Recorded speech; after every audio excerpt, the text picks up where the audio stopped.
I'm Logan Crawford, and right now on Spotlight, the truth of an unknown interpreter follows the journey of a hard of hearing young man as he navigates his way through the hearing world, relying on interpreters to communicate and understand the world around him.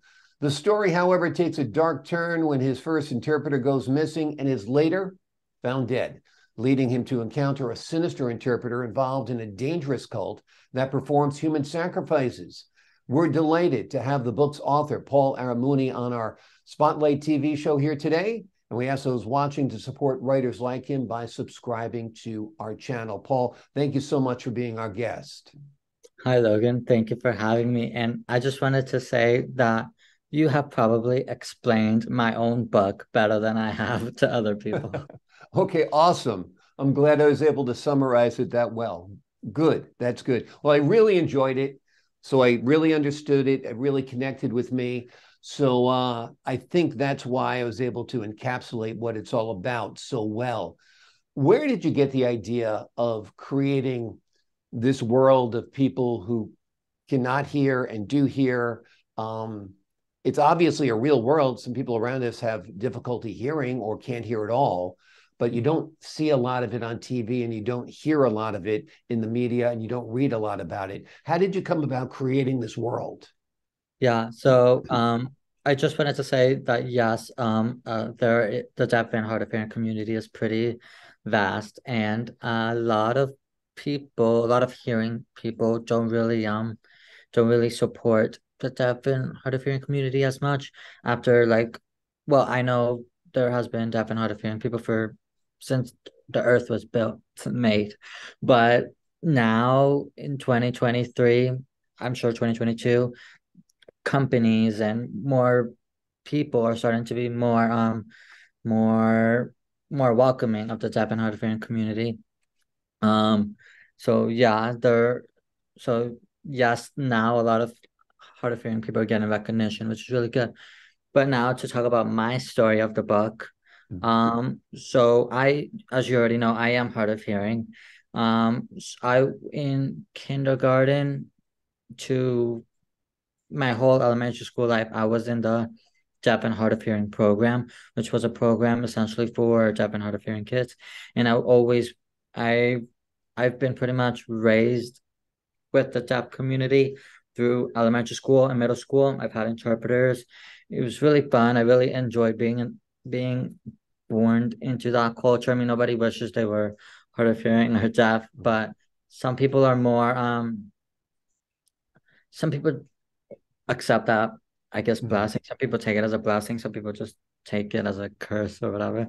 But Basically, it's being different. And whether you define that in good terms or bad terms is up to the individual. You have a different world, a different experience than most people. And that can be empowering or disempowering, depending on how you look at it, I suppose, right?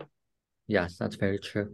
Yeah. So when I was in elementary school and middle school, well, mainly elementary school, I've had really good interpreters.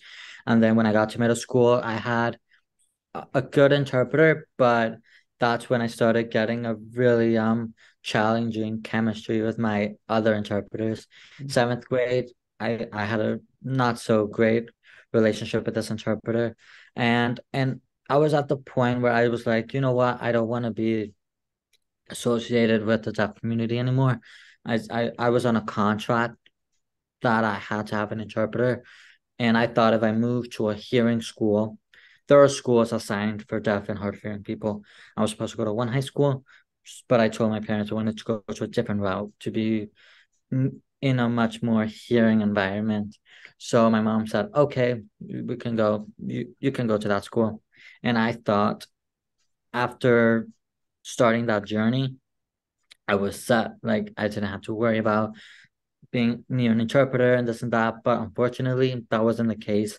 I still had to get an interpreter. I remember when I was going to my first day of first class in my ninth grade year, and I was sitting.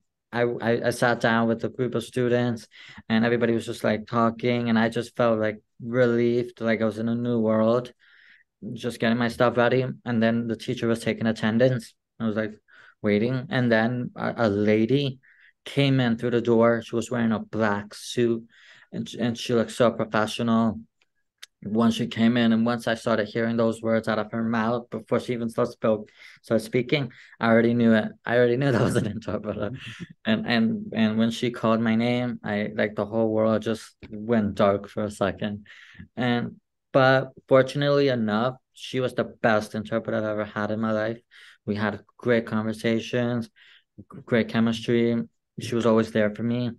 But sadly enough, when at the end of ninth grade, in the beginning of the within the first week of 10th grade, not even halfway through the week, after she was talking to me about how my summer went, how our summer went, and then she gave me the news that she had to depart from being my client because she had to go to a different client who recently just moved to the States from Italy and who needed her help more than I did, apparently.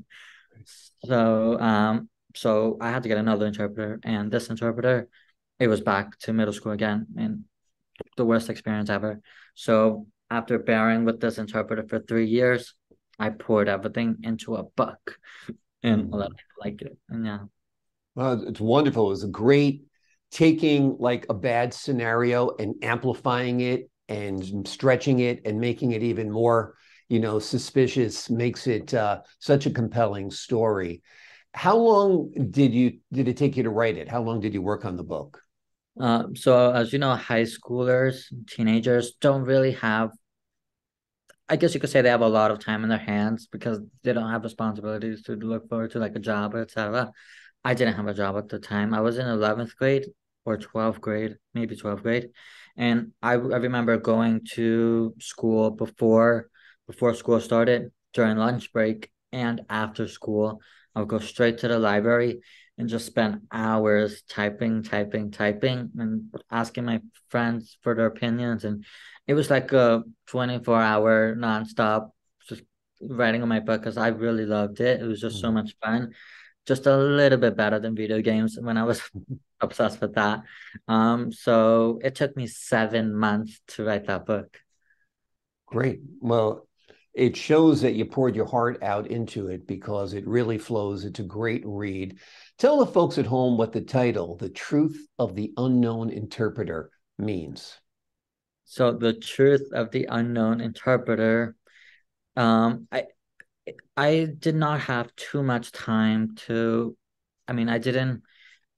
It wasn't really that hard to come up with the title because I don't know. I just thought it was the perfect one. I don't even think Hmm. there was any other titles I had in mind because because the because the truth of the unknown interpreter.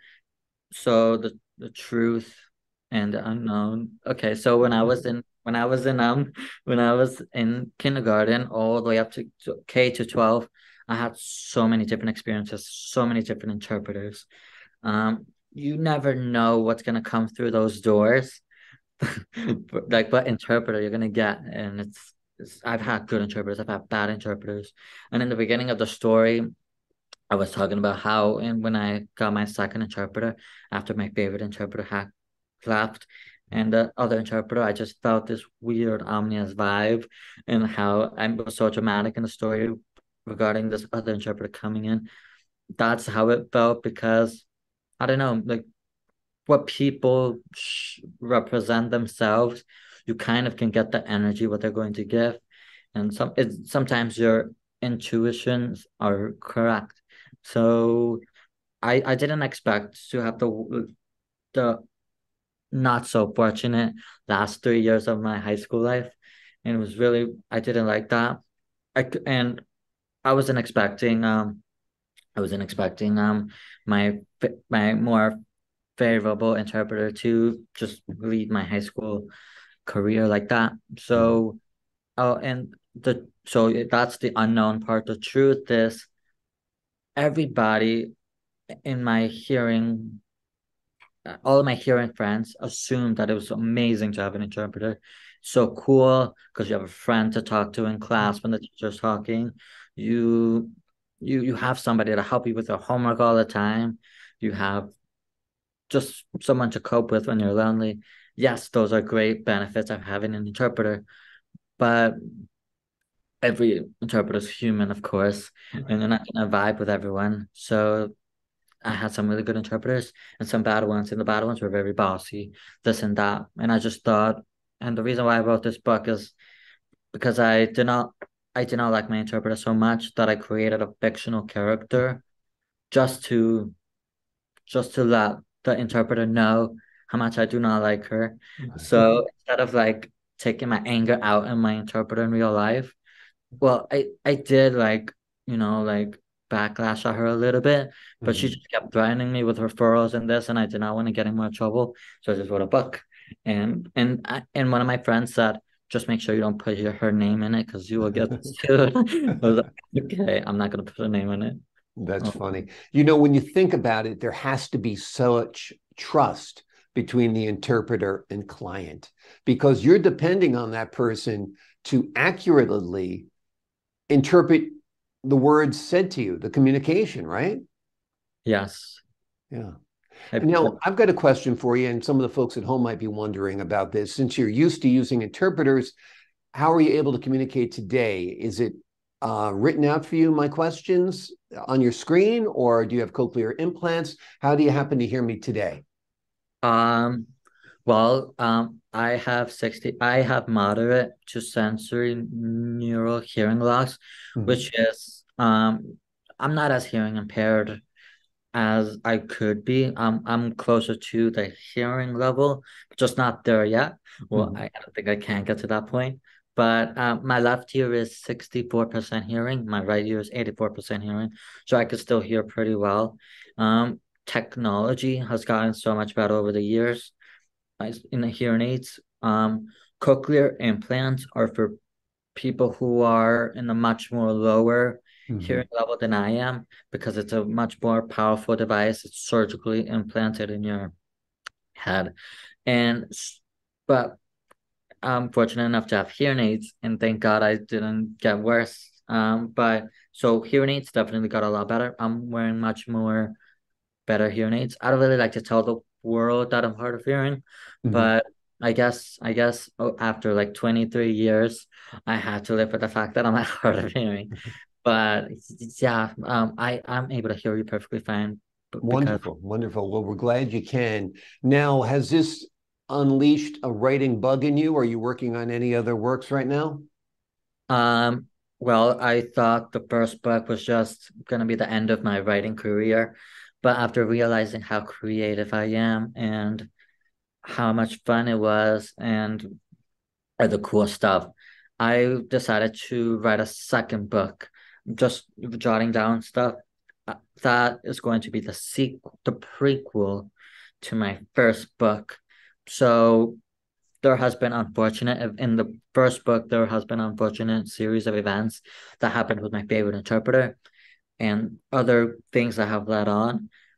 The prequel is going to be the amazing chemistry that the protagonist had with the favorable interpreter leading up to the main book. And I think that's really cool. Wonderful, wonderful. Well, the name of this book is The Truth of an Unknown Interpreter. It follows the story of a hard to hearing man who navigates his way through the hearing world, and he relies on interpreters to navigate that world. And then he comes across one that is absolutely sinister. It's written by Paul Armoni, and we are delighted to have him here today on Spotlight. Paul, thank you for joining us. Thank you. I'm glad to be here. Our pleasure. And to the folks at home, I'm Logan Crawford, thanking you for your time this time. Until next time on Spotlight.